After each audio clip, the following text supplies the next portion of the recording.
திருவண்ணாமலையில் பாஜக அரசுக்கு எதிராக நடைபெற்ற கண்டன ஆர்ப்பாட்டத்தில் திமுகவினர் மற்றும் கல்லூரி மாணவ மாணவிகள் உள்ளிட்ட 15,000க்கும் மேற்பட்டோர் கலந்து கொண்டனர். ஒன்றிய அரசின் பட்ஜெட்டில் தமிழ்நாட்டிற்கு நிதி ஒதுக்கீடு செய்யாமல் வஞ்சித்த பாஜக அரசை கண்டித்து திருவண்ணாமலை தெற்கு மற்றும் வடக்கு மாவட்ட திமுக சார்பில் மாபெரும் கண்டன ஆர்ப்பாட்டம் நடைபெற்றது. தமிழக சட்டப்பேரவை துணை சபாநாயகர் கு. பிச்சாண்டி தலைமையில் நடைபெற்ற இந்த கண்டன ஆர்ப்பாட்டத்தில் ஆரணி நாடாளுமன்ற உறுப்பினர் MS தரணிவேந்தன், கழக மருத்துவரணி துணைத் தலைவர் ஏவாவே கம்பன் ஆகியோர் முன்னிலை வகித்தனர்.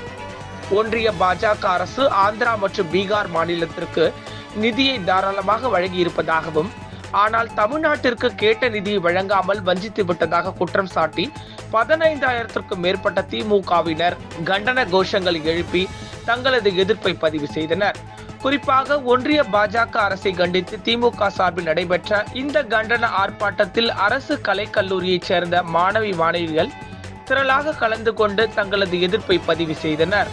தொடர்ந்து செய்தியாளர்களை சந்தித்த சட்டப்பேரவை துணை சபாநாயகர் கு. பிச்சாண்டி, தமிழ்நாட்டை மட்டுமல்லாமல் ஒன்றிய அரசு பல்வேறு மாநிலங்களையும் இந்த நிதிநிலை அறிக்கையில் புறக்கணித்து இருப்பதாகவும், நிதி ஒதுக்காத ஒன்றிய அரசு சார்பில் போடப்பட்டுள்ள நிதி ஆயுக்தா கூட்டத்திற்கு தமிழ்நாடு முதல்வர் உள்ளிட்ட எதிர்க்கட்சி தலைவர்கள் எவரும் பங்கேற்காதது ஒன்றிய அரசுக்கு இழப்பு என்றும், இந்த நிதிநிலை அறிக்கையில் தமிழ்நாட்டிற்கு ஒன்றிய அரசு ஒரு பைசா கூட கொடுக்காமல் அல்வா வழங்கி இருப்பதாகவும் குற்றம் சாட்டினார்.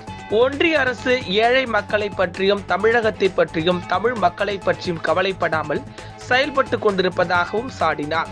இந்த ஆர்ப்பாட்டத்திற்கு சட்டமன்ற உறுப்பினர்கள் தேசுதி சரவணன், மூப்பே கிரி உள்ளிட்ட 15,000க்கும் மேற்பட்ட திமுகவினர் கலந்து கொண்டு தங்களது எதிர்ப்பை கண்டன கோஷங்களாக பதிவு செய்தனர். ஒன்றிய அரசு இந்த நிதிநிலை அறிக்கையிலே தமிழகத்துக்கு எந்த ஒரு திட்டத்திற்கான நிதியும் ஒதுக்காமல் தமிழகத்தை மட்டுமல்ல பல மாநிலங்களை இன்றைக்கு புறக்கணித்திருக்கிறது. அதனால்தான் நிதி ஆயோக் கூட்டத்திலே கூட நம்முடைய முதல்வர் கலந்து கொள்ளவில்லை.